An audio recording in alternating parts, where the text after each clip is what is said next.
कथायाम रेवाखंड अंतर्गते पंचमो अध्याय। श्री सत्यनारायण भगवान की कथा रेवाखंड के अंतर्गत 5वीं अध्याय कथा प्रारंभ होने जा रही है। एक बार प्रेम से बोलिए लक्ष्मी नारायण भगवान की जय। जैसा कि भक्तों फिर नारद जी ने पूछा कि हे प्रभु वो गांव के निकट में पहुंच गया तो क्या उसने जो है कथा को सुना? फिर तो भगवान ने बतलाया कि पहले लोगों के अंदर संस्कार हुआ करते थे, पहले के लोग बहुत संस्कारी हुआ करते थे। आज की स्थिति ये है कि बेटवा बाप को जो है इज्जत नहीं कर रहा है, बाप बेटवा की इज्जत नहीं कर रहा है, रिश्तेदार को नहीं पहचान रहा है। थोड़ा सा पैसा हो गया तो इंसान अपने जो है सीमित व्यवस्था में लग गया। और तो खैर मोबाइल आ गई है तो वो तो सबको अकेला कर दिया। आदमी सीमेंट की बोरी की तरह एक मोबाइल लिए जुटा पड़ा रहता है, उसको दुनिया से कोई मतलब नहीं है, उसकी सारी दुनिया बस वही मोबाइल हो गई है। ठीक, तो इस प्रकार से जो है कुल मिला जुला करके पहले लोग संस्कारी हुआ करते थे। अपने पिता की बात छोड़ो, अपने घर के बुजुर्गों की बात छोड़ो, गांव के बुजुर्गों की बहुत सम्मान लोग किया करते थे दादा। और जब कोई व्यक्ति बाहर परदेश से कमा के आता था या कहीं से आता था तो डायरेक्ट आते ही अपने घर में नहीं घुस जाता था। वो गांव के सिवान में रुक करके और किसी के द्वारा संदेशा देता था कि फलाने परदेश से आ गए हैं, तो घर वाले जाते थे उसको धार योर दे करके जो है और तब उसको लेके आते थे। सही था या गलत था? और अब सिस्टम बदल गया। अगर घर का गेट खुला है तो कहो दामाद जाके चूल्हे में मोटरसाइकिल खड़ी करे, गौर से न देखो तो पता नहीं चलता कि दामाद आया कि चोर आया। क्योंकि अब तो दामाद और रिश्तेदार में और चोर में कोई फर्क नहीं रहा कि कब आए कब गए कोई पता नहीं चलता है। और तब गांव में किसी के घर एक रिश्तेदार आ गया तो पूरा गांव जान जाता था कि इनके यहाँ रिश्तेदार आया हुआ है और पूरे गांव का वो रिश्तेदार रहता था। और अब तो जो है तुम्हारा जो है बहनोई आए तो खाली वो तुम्हारा बहनोई बन के रह जाता है, वो दूसरे का नहीं बनाता है कोई उसको। गलत है कि सही है?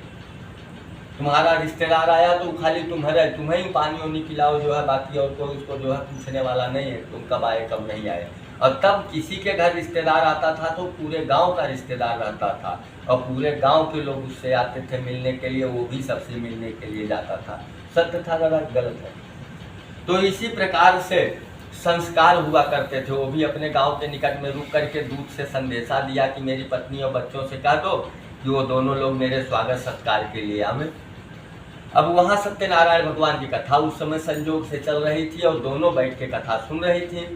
तो उसकी माँ ने कहा कि ये बिटिया तुम कथा को सुन लेना और प्रसाद को लेकर के तुम वहीं घाट पे आ जाना और हम चल रहे हैं तुम्हारे पिताजी का स्वागत सत्कार करेंगे। तब तक जब वो चली गई तब बिटिया को भी ज्ञान होएगा कि अरे ये तो बड़ा अनर्थ होएगा।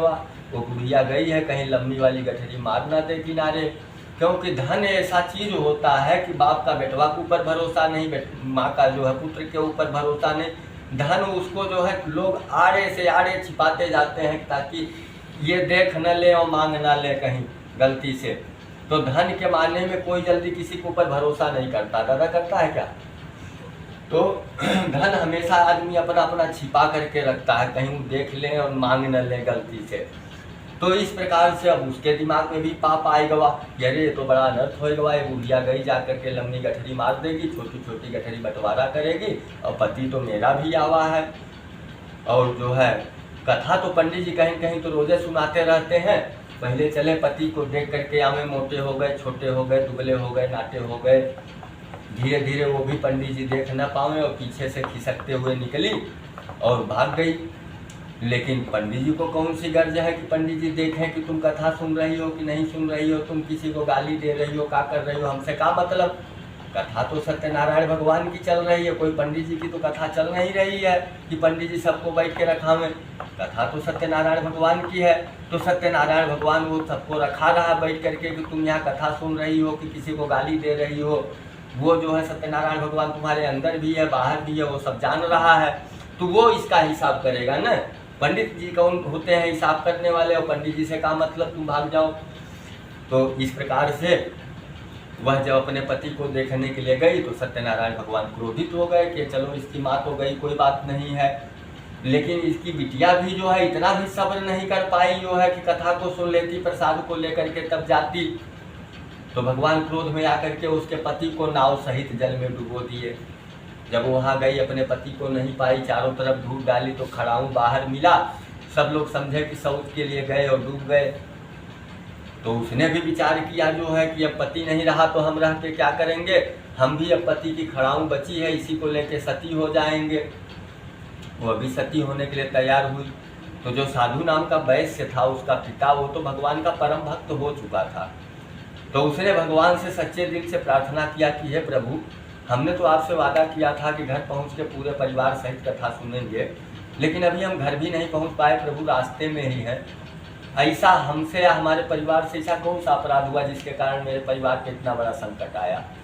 तो वहाँ एक आकाशवाणी हुई कि तेरी पत्नी और बिटिया ने सत्यनारायण भगवान की कथा का अपमान किया, प्रसाद का अपमान किया। और आज भी हम देखते हैं, कहते हैं पंडित जी हाँ हमको केला न दीजिएगा, केला खा लेंगे हैजा पकड़ लेगा, बिल्कुल 110% पकड़ेगा। दही पी लेंगे तावन पकड़ लेगा, बिल्कुल पकड़ेगा 150%, इसमें कोई राय नहीं है। क्योंकि जो है तुम उसको दही और केला समझ के खा रहे हो। जिस दिन तुम प्रसाद समझ करके उसको खाना शुरू कर दोगे तो केला और सेव संतरा दही की औकात नहीं है जो तुम्हें नुकसान कर जाए। क्योंकि मीरा तो जहर पी गई थी, वह उसके लिए अमृत बन गया। तो इस प्रकार से, और जब केला सेव संतरा दही समझ करके खाओगे तो निश्चित है 150% वो तुमको नुकसान करेगा, इसमें कोई संदेह नहीं है। लेकिन जिस दिन तुम सच्चे हृदय से उसको जो है भगवान का प्रसाद समझ करके खाना शुरू करोगे, और प्रसाद का मतलब क्या होता है पहले ये भी आप लोग जान लीजिए। प्र माने प्रभु, सा माने साक्षात, द माने दर्शन। यानी प्रसाद का मतलब हुआ कि प्रभु के साक्षात दर्शन। अगर उस भावना के साथ आपने प्रसाद खा लिया तो प्रसाद की औकात नहीं है जो आपका नुकसान कर जाएगा। तो इस प्रकार से वो आपके लिए हमेशा अमृत बनेगा। तो उन सब ने भी जो है भगवान का जो है फिर जो है आकाशवाणी हुई, तो वहाँ जा कर के उन लोगों ने बार बार अपने मस्तक को जो है भगवान के सामने रगड़ करके भगवान से क्षमा प्रार्थना किया, और प्रसाद को बड़ी श्रद्धा के साथ लेकर के जो है अपने घर पे आए। आ करके जो है, और जब उस स्थान पे आए जो है तो देखा कि उसका जो है जिस प्रकार से सुबह सूरज की किरणें जल के ऊपर चमकती हुई दिखाई देती है, मन प्रसन्न हो जाता है, उसी प्रकार से जल के ऊपर उसकी नौका जो है उसका दामाद चमकते हुए दिखाई दिया। यह देख करके सब लोग प्रसन्न हो गए और सत्यनारायण भगवान का जय जयकार करते हुए अपने घर गए। और जा करके सभी ने कथा सुन करके इस जीवन को जो है त्याग करके भगवान के धाम को प्रस्थान किया। नारद जी पूछते हैं कि प्रभु आपने तो कथा सुनाई, सुन करके बड़ा आनंद आया, लेकिन अब जिन जिन लोगों ने सत्यनारायण भगवान की कथा को सुना उनका अगले जन्म का भी वृत्तांत थोड़ा आप बताइए कि उनके बारे में क्या हुआ। तो उन्होंने कहा कि सबसे पहले कथा सत्यनारायण भगवान की किसने सुनी? सबसे पहले सत्यनारायण भगवान की कथा ब्राह्मण ने सुनी। ब्राह्मण ने सुनी और जो है वो पूछ रहे हैं सबसे पहले किसने? हाँ, तो ब्राह्मण ने सुनी और इस जीवन में सारे सुखों का भोग करते हुए अंत में सत्यलोक वैकुंठ को गया। और द्वापर युग में जब भगवान कृष्ण का अवतार हुआ तब वही जो है ब्राह्मण सुदामा बन करके आया। मरता वो है जिसका नाम मर जाता है, और जिसका नाम लोग रोज लेते रहे वो व्यक्ति कभी भी नहीं मरता है, वो व्यक्ति अमर हो जाता है। जैसे तुम करोड़ों की बिल्डिंग बना के चले जाओ, बोरा में रुपया भर के चले जाओ, लेकिन पोते से पूछोगे कि जो है दादी का क्या नाम था तो कहेंगे रुको अभी पापा से पूछ के आते हैं, आपको तब बताएंगे। तो ऐसा धन जो है कोई किसी काम का नहीं है, वो धन आपके लिए मिट्टी के समान है। लेकिन अगर आपने मोहल्ले में कोई मंदिर बना दिया, धर्मशाला बना दिया, तो उसके पोते के पोते बताएंगे कि मेरे बाबा ने मंदिर बनवाया था, उनका ये फलाना नाम था। आपको किसी से पूछने बताने की जरूरत नहीं है। एक धर्म का काम आप कर दीजिए, लोग जुगों जुगों तक आपको याद रखेंगे कि आप फलाने नाम के व्यक्ति थे जो है जिन्होंने ये मंदिर बनाया है, फलाने नाम के व्यक्ति थे जिन्होंने ये धर्मशाला बनाया है। अपने लिए तो कुत्ते बिल्ली भी जीते हैं, तो अगर हम भी अपने लिए जी रहे हैं तो हमारे लिए उनके में क्या फर्क आया। तो इसी प्रकार से जो है वो सब भी जो है वो ब्राह्मण देवता भगवान कृष्ण के साथ सुदामा बन करके और इस जीवन में सारे सुखों का भोग करके सुदामा भी अमर हो गया। और उसके बाद लकड़हारे ने जो है सत्यनारायण भगवान की कथा को सुनी, इस जीवन में सारे सुखों का भोग प्राप्त किया। और जब त्रेता युग में भगवान राम का अवतार हुआ तब वही निषाद राज केवट बन करके आया और भगवान राम को गंगा पार करा करके कुल खानदान सहित उनके लोक को चला गया। तो उसके बाद भगवान ने पूछा कि अपनी तुम मजदूरी मांग लो।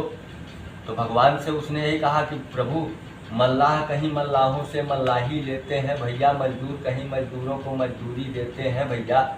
मैं इस जो है नदी का माझी हूँ, आप भव सागर के माझी हैं।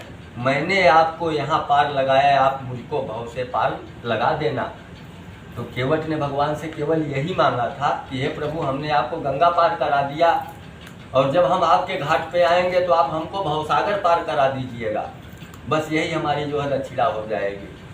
तो इस प्रकार से वह केवट भी जो है भगवान राम को गंगा पार करा करके और कुल खानदान सहित उनके धाम को चला गया। फिर इसके बाद राजा तुंगध्वज ने सत्यनारायण भगवान की कथा प्रत्येक महीने में जाकर के मंदिर में गरीबों को दान दे करके सुना। वह इस जीवन में सारे सुखों का भोग करके और भी त्रेता युग में जब भगवान कृष्ण का अवतार हुआ तब वही राजा मूरत ध्वज के रूप में उनका अवतार हुआ।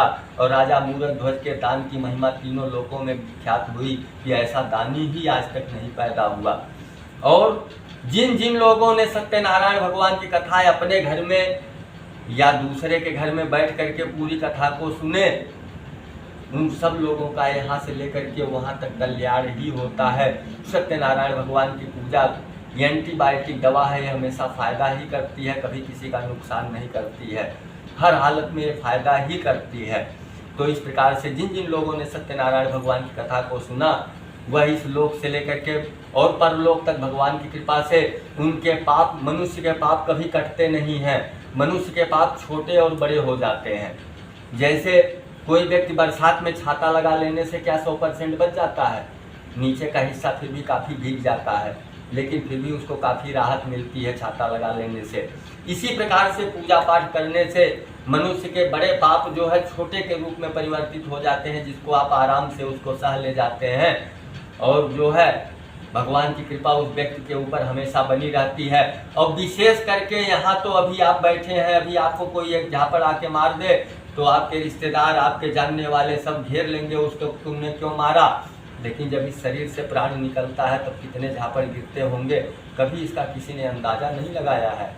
ये तो तब जब आखिरी समय आता है तब मनुष्य को मालूम होता है कि हमने क्या कमाया और आज हम क्या लेकर के जा रहे हैं। तो इस प्रकार से जिन जिन लोगों ने सत्यनारायण भगवान कथा अपने घर में सुना, सभी को भगवान ने जो है अपने धाम में स्थान दिया और भगवान की विशेष कृपा हुई। और जब जब भी उनका कोई जो है जन्म होता है तब वो किसी अच्छे रूप में ही उनका जो है जन्म होता है और वो भगवत की सेवा करके और भगवान के वैकुंठ को जाते हैं। इस प्रकार से सत्यनारायण व्रत कथा का 5वां अध्याय कथा पूर्ण हुई। एक बार प्रेम से बोलिए लक्ष्मी नारायण भगवान की जय। 8 बजे करा दीजिए।